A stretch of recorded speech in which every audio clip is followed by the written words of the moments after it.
Good morning, dear students. Today we continue with the topic that is aerobic respiration, which includes two parts. One is electron transport system and second is oxidative phosphorylation. वैसे तो आप सोचोगे कि ma'am ने करा दिया हुआ है, लेकिन एक बार जो है इसका थ्योरी और आपको नोट्स भी बनाने हैं तो मैं डिटेल में आज करा रही हूँ आपको दोबारा से। ऑलमोस्ट करा चुकी हूँ लेकिन फिर भी थोड़ा सा डिटेल मैंने नहीं कराया था तो वो आज कंप्लीट करेंगे। Electron transport system and oxidative phosphorylation. पहले हम करेंगे इलेक्ट्रॉन ट्रांसपोर्ट। नाम से ही आपको पता लग रहा है ट्रांसपोर्टेशन ऑफ इलेक्ट्रॉन। इलेक्ट्रॉन कहाँ से आए? सबसे पहली बात, ये जो ईटीएस है is a metabolic pathway present in inner mitochondrial membrane. ये आपको पता है, ठीक है। जो इनर माइटोकॉन्ड्रियल मेम्ब्रेन है, जहाँ से electron pass from one carrier to another. जो इनर फोल्डेड माइटोकॉन्ड्रिया की मेम्ब्रेन है that contain the 5 protein complexes, जिसमें से इलेक्ट्रॉन पास आउट होके जाते हैं। इलेक्ट्रॉन कब निकलते हैं, कब रिलीज होती है? व्हेन NADPH, ये आप लिख रहे हैं, this is to release and utilize energy stored in NADPH है, NADH है, FADH2 है। जब इसमें से H रिलीज होता है, ठीक है, इसको बोलते हैं oxidation reaction.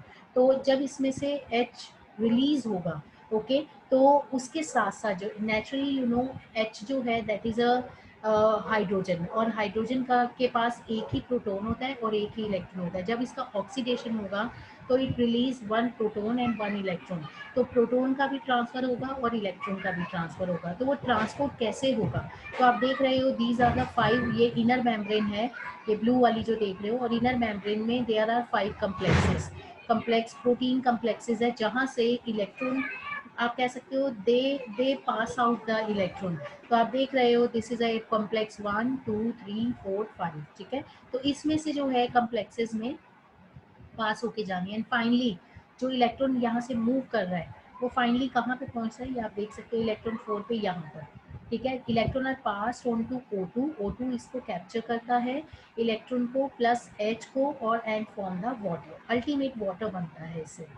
So electron from NADH, जो NADH है दैट आर ऑक्सीडाइज बाय, अब सबसे पहले कॉम्प्लेक्स 1 में है, कॉम्प्लेक्स 1 में NADH जो है, ये आप देख रहे हो प्रोटीन कॉम्प्लेक्स 1, इसमें NADH H रिलीज हो जाएगा, okay, and that form the NAD।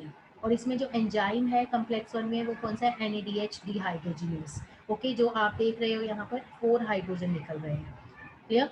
4H यहाँ पर रिलीज हो रहे हैं, क्लियर। उसके बाद जो है electron are then transport to यूबिक्यूनोन।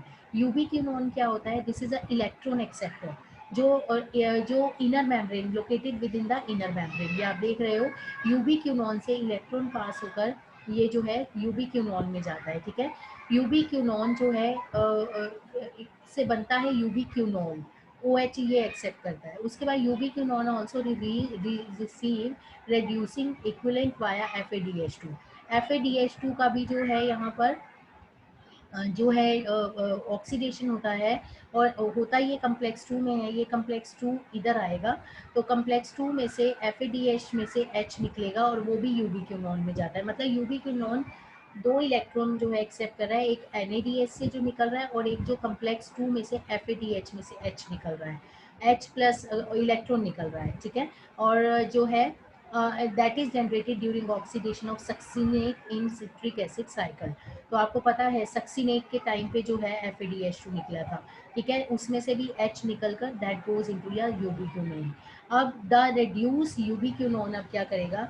QH2 मैंने आपको बताया, QH के साथ रिएक्ट करके क्यूबिनोल बनाता है, then oxidize with the transfer of electron to cytochrome C, ठीक है। तो ये फिर किसको देता है electron? That gives the electron to complex 3 which is having the cytochrome C, BC1, ठीक है। Complex cytochrome C is a small protein. अब आप देख सकते हो ये साइटोक्रोम BC1 है।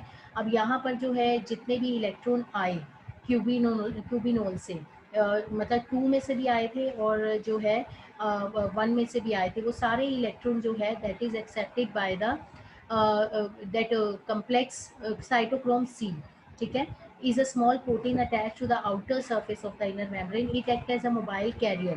ये भी मोबाइल को कैरी करता है, कहाँ पे लेके जाता है? कम्प्लेक्स जो साइटोक्रोम BC1 है, कम्प्लेक्स 3 से इलेक्ट्रॉन को लेता है, ठीक है। और ये कहाँ पे, ये देखिए ये कम्प्लेक्स 3 में से ले रहा है और साइटोक्रोम सी से it reaches to the that cytochrome 4. Clear? So next is it act as a mobile carrier. Clear? So complex 4 refer to the, ये आप देख रहे हैं, complex 4 that refer to as the cytochrome C oxidase complex containing cytochrome A and A3. Clear? A and A3 होता है इसमें and 2 copper center. ये देखिए copper center भी है इसमें. तो ultimately जो electrons हैं that reaches into the 4, okay, cytochrome 4. तो जब जो है कम्प्लेक्स 4 सॉरी, और इसमें से अल्टीमेटली इलेक्ट्रॉन प्लस जो प्रोटॉन है, ये आप देख रहे हैं, प्रोटॉन भी जो है that is combined by the 2H combined by the half O2 and electron that form the water. मतलब लास्ट आप कह सकते हो इलेक्ट्रॉन एक्सेप्टर जो है ये है. So when the electron passes from one carrier to another via complex 1 to 4. ठीक है, ये आप देख रहे हैं, ये कम्प्लेक्स 1 2 3 4 5 और इसमें एक यूबिक्यूनॉल आ रहा है, ये इलेक्ट्रॉन पास कर रहा है. उसके बाद जो है साइटोक्रोम डी से साइटोक्रोम सी इसको ले रहा है, साइटोक्रोम ए में जा रहा है ऑक्सीजनेज में, यहाँ पे हाफ O2 से वाटर बन रहा है. ठीक है, तो when the electron passes from one carrier to another via complex 1 to 4 they are couple to ATP synthesis. तो ये सारे कहाँ पे पहुँचते हैं, जो प्रोटॉन यहाँ से निकले हैं सारे के सारे प्रोटॉन कहाँ पे पहुँचते हैं, that reaches to the complex 5. यहाँ पर है ATP synthesis for the production of the, ये आप देख रहे हैं प्रोटॉन यहाँ पर यूज होंगे for the production addition of phosphate and that form the ATP. Number of ATP molecule produce depend upon the nature of electron donor. आपको ये याद रखना है, जब ऑक्सीडेशन 1 NADH का हो रहा है तो इट गिव्स 3 ATP, और अगर ऑक्सीडेशन ऑफ 1 FADH2 का हो रहा है तो इट गिव्स 2 ATP. तो आप ये देख रहे हैं complex 1 NADH dehydrogenase, complex 2 FADH2, complex 3 cytochrome BC1, ये सारे जो है एंजाइम्स यूज हुए हैं. ठीक है, सॉरी इलेक्ट्रॉन एक्सेप्टर, ये इलेक्ट्रॉन एक्सेप्टर हैं और ट्रांसफर कर रहे हैं हर जगह. Clear? So in aerobic respiration, role of oxygen is limited to the terminal stage. मैंने आपको बताया role of oxygen कहाँ पे है, टर्मिनल स्टेज पे. टर्मिनल स्टेज पे कहाँ पे, जहाँ पे कम्प्लेक्स 4 में से इलेक्ट्रॉन निकल रहे हैं वहाँ पे ऑक्सीजन इसको इलेक्ट्रॉन को एक्सेप्ट कर लेगी प्लस हाइड्रोजन, तो वहाँ पे वो वाटर बना देगी. So oxygen is a vital since it's derive the whole process by removing hydrogen from the system. क्योंकि ऑक्सीडेशन हो रहा है तो oxygen is required. Oxygen act as a final hydrogen acceptor यहाँ पर. ठीक है, साइटोक्रोम 4 में. So in respiration energy of oxidation and reduction is utilize for the phosphorylation. जितनी भी एनर्जी है वो फॉस्फोराइलेशन मतलब फॉर्मेशन ऑफ ATP के लिए यूज होगी. So that's why it is known as the oxidative phosphorylation. Oxidative phosphorylation is different from photophosphorylation. Here light energy is utilized for the production of proton gradient for photophosphorylation. So next is the energy released during ETS is used to synthesize. मैंने आपको बताया, ये अब आप देख सकते हैं जितने भी प्रोटॉन हैं, प्रोटॉन यहाँ पर इतने ज़्यादा हो जाते हैं कि सारे के सारे प्रोटॉन कहाँ पर जाते हैं, that reaches to the complex 5. और कम्प्लेक्स 5 जो है, कम्प्लेक्स 5 के अंदर रोटेशन होती है इन प्रोटॉन्स की. ठीक है, और प्रोटॉन्स की रोटेशन इस तरह से होती है, आप देख सकते हैं. ATP energy release during ETC is use to synthesize ATP by ATP synthetase. ये कम्प्लेक्स 5 का स्ट्रक्चर आप देख रहे हो ATP सिंथेटेज का.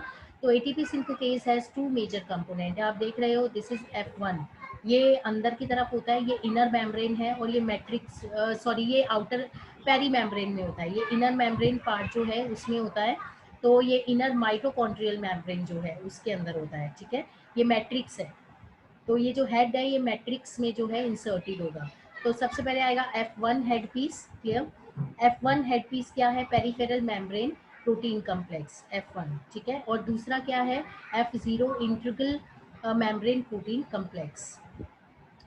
तो है F1 हेड पीस जो है पेरिफेरल मेम्ब्रेन प्रोटीन कम्प्लेक्स जो है साइट फॉर ATP सिंथेसिस, यहाँ पे बनता है. ये देखिए ADP प्लस PI प्रोटॉन जो है अंदर जाएंगे. ठीक है, इनर मेम्ब्रेन से मैट्रिक्स की तरफ जाएंगे, क्योंकि यहाँ पर प्रोटॉन ग्रेडियंट मैंने आपको पहले बताया है कि बना हुआ है, क्योंकि जितने प्रोटॉन यहाँ पे निकलते जाएंगे सारे कम्प्लेक्सेस इसको अंदर भेजते रहेंगे, और प्रोटॉन यहाँ पे इतने जो हो जाएंगे कि ये अंदर जो है इसके अंदर एंटर कर जाएंगे.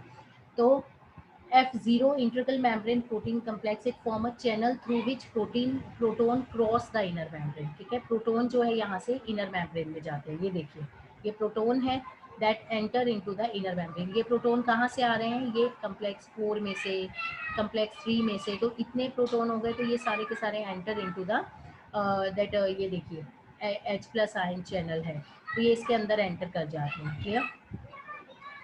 तो ये मैट्रिक्स है. ठीक है, ये इन पेरी जो है पेरी मेम्ब्रेन है, माइटोकॉन्ड्रियल मेम्ब्रेन, जहाँ पे बहुत ज़्यादा प्रोटीन हो गए हैं और प्रोटोन हो गए हैं और वो एंटर करेंगे इसमें. तो उसके बाद जो है दैट फॉर्म अ चैनल. अब आप देखिए सारे प्रोटोन इनर मेम्ब्रेन से मैट्रिक्स की तरफ, ये मैट्रिक्स की तरफ है इसका ये वाला हेड. ठीक है, तो F1 में एंटर करेगा ये. तो the passage of proton is coupled to the catalytic site of F1 component for ATP production. ठीक है, तो ये कैटालाइज करता है for the production of ATP जो एंटर कर रहे हैं proton. For each ATP production 2H जो है पासिस थ्रू F0 2H+. ठीक है, 2 प्रोटोन एंटर करेंगे F0 से from the inner intermembrane space to the matrix down the electrochemical proton gradient. ठीक है, सो ये मैं स्ट्रक्चर आपको ऑलरेडी करा चुकी हूँ, ये आप देख सकते हैं. ये प्रोटोन प्रोड्यूस हुए हैं, तो प्रोटोन जाएंगे सारे intermembrane perimitochondrial space में. ये मैट्रिक्स है, तो इससे जो है ये इतने ज़्यादा यहाँ पर प्रेशर होगा, इतने ज़्यादा हो जाएंगे, तो they enter into the complex 5, और कम्प्लेक्स 5 के अंदर ये रोटेट करेंगे. फिर ये जाएंगे F0 से F1 वाले पार्ट में. F1 वाले पार्ट में क्या होगा? मैट्रिक्स वाले पार्ट में. और यहाँ पर जो है proton helps to addition of this phosphate and that form the ATP. So next time we start with the respiratory balance sheet. So एक लिसन केयरफुली, इस टॉपिक को बहुत ही आराम से और बिल्कुल कंसेप्ट आपको क्लियर होना चाहिए. If you have any doubt you can ask. Thank you.